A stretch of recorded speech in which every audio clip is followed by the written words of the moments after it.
कोणी दिली आम्हा संधी न्याय हक्क संविधान सांगू जरा आणि तेव्हा शाहिरीचा परमार्थ खरा कुबुद्धीचा कचरा काढून सुविचाराचे मंथन करा आत्मगुरु शास्त्र या तिन्ही प्रचित्या स्मरा शाहिरी हा सुंदर ज्ञानाचा सागर आहे तिथे ज्ञानी विचाराने तरा तेव्हा हे विज्ञानयुगी पिढी म्हणते की हाडवे म्हणते मोबाईल पेक्षा तमाशा बरा शाहीर साहेब गेला तो काळ लोक विचारतो ते जेवला का गा आता आला हा काळ लोक विचारते थोडासा खर्रा आहे का गा बरोबर आहे लक्ष ठेवा बांधवांनो शब्दाकडे गेला तो काळ लोक विचारत होते जेवला का गा आला हा काळ आता लोक विचारते थोडासा खर्रा आहे का गा शोका शो खर्याचा मोठा भारी आहे आणि तलब प्रसंगी करोडपती मी खर्यासाठी भिकारी आहे घरच्या 2 मजली असन ना प्रॉपर्टी असन आणि त्याला कधी तलब आली अगा ते नका म्हणते थोडसा तर च्या पण एवढा मान पाहून त्या खर्याला खालून चट्टी लागली आता कशी लागली पहिले कागदामध्ये भेटे आता त्याला पन्नी लागली खालून त्या पॅकिंग खर्याले आणि त्याचा मान वाढला खर्याचा एवढा मान पाहून त्या खर्याले खालून चट्टी लागली आणि सुपारी खाऊ थुकून आपण राहिलो पण त्या पांठेलेवाल्याच्या घरी नोटाची गड्डी लागली व्यसन करा इथे कोण जास्त दिवसाचा साथी आहे पण जिथं गती आहे तिथं माती आहे बरोबर आहे तो पाय खरा देऊन राहिला भोचल घे या बाणीवरती म्हणून महापुरुषाची धुरा आपल्या खांदी अण्णा भाऊनी दिली आम्हा संधी न्याय हक्क संविधान सांगू जरा आणि तेव्हा शायरीचा परमार्थ करा पण पहिलं गाणं काय म्हणते पहिलं कळवं काय म्हणते माझं कृष्णाचा काळामध्ये दैकाला श्रीकृष्ण भगवंताने फोडला पण या कलियुगामध्ये सर्वात पहिले दैकाला फोडणारा व्यक्ती एक झाला लक्ष ठेवा बांधून शिकण्यासारखं आहे सर्वात पहिला दैकाला एका व्यक्तीने फोडला तो संत आहे आणि त्या संताचं नाव मी तुम्हाला सांगत आहे त्याचा मागं कारण काय होतं जर लक्ष सुद्धा पहिलं कळव काय म्हणते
शेती करत नाही दुसऱ्याच्या घरच्या वकर हातात दुसऱ्याच्या घरच्या झाडू हातात धरते पण घरच्या वकर हातात धरत नाही 10,000ची हमालाची ड्युटी करते पण घरची 1 एकर शेती करत नाही दुसऱ्याच्या घरच्या झाडू हातात धरते म्हणजे आपण घरचा 1 एकर म्हणजे घरच्या वकर हातात धरत नाही जमाना जरी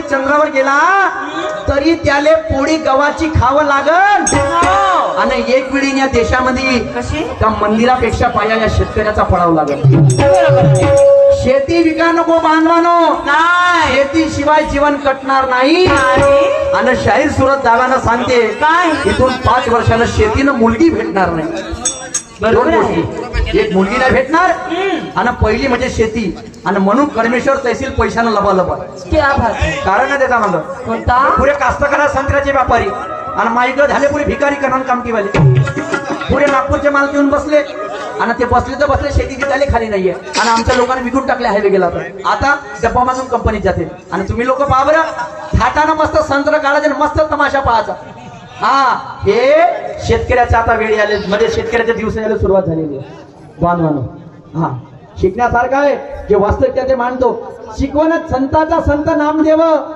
फोडला दैकाला या कलियुगात नाही कोणाचा रे भेव जाती भेदाची विषमता मिटवाया कशासाठी फोडला कशासाठी जाती भेद होता ब्राह्मण लोक म्हणे याच्या घरची भाजी नाही खायची त्याच्या घरचा समार नाही घ्यायचा तर नामदेवानी काय केलं गोऱ्या कुंभाराच्या घरचं मडकं आणलं सावता माळ्याच्या घरची भाजी आणली आणि ते दही आणलं आपल्या घरचं आणि तो दहीचा काला आणि त्याच्या दैवी विठ्ठल विठ्ठल विठ्ठल विठ्ठल विठ्ठल तो दैखाला संत नामदेव फोडला आता दुसरं कडवं गाण्यामध्ये काय म्हणते काय अमावस्या रात्री तर दिसतात भूत अमावस्या पौर्णिमेने लोक म्हणते भूत आहे पण तुम्हाला सांगतो एक राजा झाला का ज्यानं आपल्या 70% लढाया अमावस्या आणि पौर्णिमेच्या रात्रीत लढला अमावस्या आणि पौर्णिमेच्या रात्रीमध्ये 70% लढाया लढल्या कुठे गेले भूत कुठे गेले खेत तमाशा ऐसी शाहीर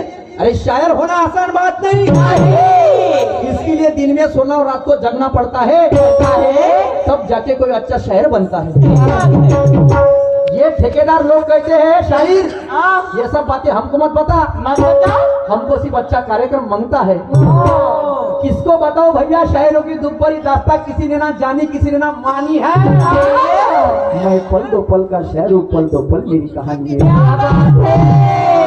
आणि म्हणून आता बघा अमावस्या आणि पौर्णिमेच्या रात्रीमध्ये युद्ध लढणारा राजा कोण झाला ते तुम्हाला सांगतो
प्रश्नाची मांडणी केलेली आहे. अतिशय सुंदर प्रश्न विचारला. म्हणतात की काळा पाण्याची शिक्षा स्वातंत्र्यवीर सावरकरांना झाली आणि लोकमान्य टिळकांना सुद्धा झाली. हा मुकेशराव दादा आमची बाजूला आमच्याकडून अकरावी भिलेली पार्टी भैया. तर बघा बांधवानो, अशी कोणती महिला का जिला काळा पाण्याची शिक्षा झाली आणि ते महिला कोण? तर मान्यवर शाहीर साहेब जुतपट असा. त्याचा मागचं कारण काय तुम्हाला सांगतो. जेव्हा भारतावर इंग्रजाचं राज्य होतं तेव्हा बीना दास नावाची एक महिला होती. बीना दास नावाची एक महिला होती जे क्रांतिकारी होती. तिने काय केलं होतं शाहीर साहेब? काय? जसं भगतसिंगनं संसदेमध्ये धिंगाणा घातला होता तसा त्या बीना दासनी भारत छोड़ के चले जाओ, भारत छोड़ के चले जाओ हा नारा देत संसदेमध्ये बॉम्ब आपटला होता. संसदेमध्ये बॉम्ब आपटला होता. तर तेच बीना दास जिला इंग्रज लोकांनी काळा पाण्याची शिक्षा दिली. हा तुमचा पहिला प्रश्न झाला. आता दुसरा प्रश्न तुम्ही विचारला की गणेश भगवान जेव्हा प्रदक्षिणा घालत होते तर त्यांना म्हणजे नाग शेष नागाला विचारलं की पृथ्वीचं वजन किती आहे. तेव्हा पृथ्वीचं वजन किती आहे? खतरनाक प्रश्न आता हा पहिल्या नागाला विचारला म्हणते. ठीक आहे, काही हरकत नाही. शेष नागाला विचारलं की पृथ्वीचं वजन किती आहे. तर शाहीर साहेब जितक्या तुझ्या वडिलाचा त्या शेष नागाने उत्तर दिलं गणेश भगवंताला. कोणतं? जितकं तुझ्या वडिलाचं पायाचं वजन आहे तेवढंच ह्या पृथ्वीचं वजन आहे. आणि तुला जर वाटत असेल तर तू त्या नंदीला विचार. म्हणजे कोणाला? नंदीला. जो ज्याच्यावरती तो तुझे वडील बसतात म्हणजे शंकर भगवान बसतात. हे माझ्या वाचण्याप्रमाणे तुमच्या प्रश्नाचं उत्तर. पण आता तरी एखादं उत्तर सांगून द्या लोकांना. हो ना, काहीतरी भेटलं पाहिजे. बरोबर आहे. आता मी तुम्हाला अजून सुंदर प्रश्नाची मांडणी करतो. लक्ष सुद्धा प्रश्न सुंदर आहे. संत नामदेव आणि संत ज्ञानेश्वर दोन संत झाले. संत नामदेव आणि संत ज्ञानेश्वर दोन संत झाले. दोन वारकरी संतांमध्ये खरे संत वारकरी उपासक कोण? संत ज्ञानेश्वर तर ज्ञानेश्वर कसे आणि संत नामदेव तर नामदेव कसे? तर तुम्हाला त्याच्या आधी माहिती काढावं लागेल. त्या संत ज्ञानेश्वरांनी वारकरी संप्रदायासाठी काय केलं आणि संत नामदेवनी वारकरी संप्रदायासाठी काय केलं याचं तुम्हाला दोन उदाहरण पटवून सांगायचं आहे. आणि म्हणून विज्ञान आणि अध्यात्म या देशाच्या दोन बाजू आहेत. या देशामध्ये, आपल्या भारत देशामध्ये विज्ञानचा मागं धावलं तर त्याला अध्यात्म कळत नाही आणि ज्याला अध्यात्म कळलं त्याला जीवनाचा सार कळल्याशिवाय राहत नाही. आता अध्यात्म म्हणजे काय? बाहेरची बिमारी झाली तर तुम्ही डॉक्टर पाशी जा, पण तुमचं मन जर चलबिचल झालं तर त्याच्यासाठी तुम्हाला अध्यात्माचा हात धरा लागेल. म्हणजे भक्तीचा हात धरा लागेल. आणि ज्यानं दोन्ही गोष्टी या समान चालवल्या, विज्ञान आणि अध्यात्म ज्याने दोन्ही समान चालवल्या, तो त्या माणसाला जीवनाचा खरा अर्थ कळल्याशिवाय राहणार नाही. आणि म्हणून विज्ञान आणि अध्यात्म दोन देशाच्या दोन आहे बाजू आणि आपण दोन्ही समान ठेवून या शाहिरी क्षेत्रात गाजू. क्या बात है. क्या हुआ जाने दो मेरे दोस्तों, आज का दिन बड़ा अच्छा है. ये मंडई महोत्सव की सबको हार्दिक शुभेच्छा है. मैं मेरे भाग्य समझता हूँ कि आर्यन शायर ने मेरे से हाथ मिलाया है करके मैंने प्रोग्राम करने का चांस यहाँ पे पाया है. मैं भगवान से प्रार्थना करता हूँ कि सबकी जीवन यात्रा सुख और शांति से जाना चाहिए. केंद्र में सरकार कांग्रेस की है चाहे किसानों की है, कांग्रेस की है चाहे भाजपा की है, अपने किसानों के अच्छे दिन आना चाहिए. अच्छे दिन आना चाहिए. आणि मग शेवटचा कडवण्याचं काही म्हणण्यामध्ये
पाशी है तिजोरी. सूर्यकांत डांगोरे तुम्हारे गाव का मोहफा वाले त्यांनी मला हे फुले शाह आंबेडकर विचारधारा प्रोव्हाइड केली. त्यांचं उपकार आयुष्यभर नाही फेडू शकत मी, आयुष्यभर नाही फेडू शकत. आणि त्यांच्यामुळे हा सूरज जर फुले शाह आंबेडकर विचारधारा शाळेमध्ये चढला असेल हे त्यांची देण आहे. एक तर काय होत्या त्याच्यासाठी स्वतःसाठी सर्व जगतात होत, पण लोकांसाठी जगलं पाहिजे माणसानं.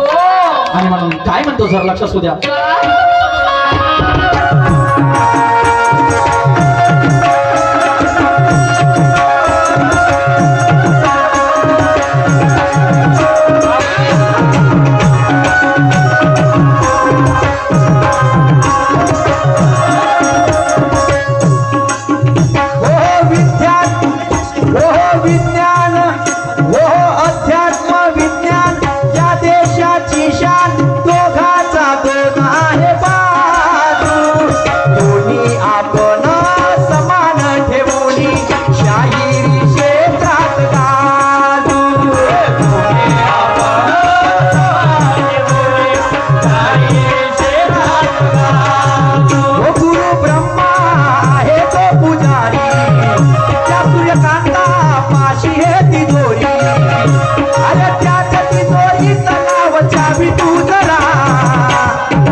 नवीन प्लॅटिंग तुमच्या समोर सादर करतो.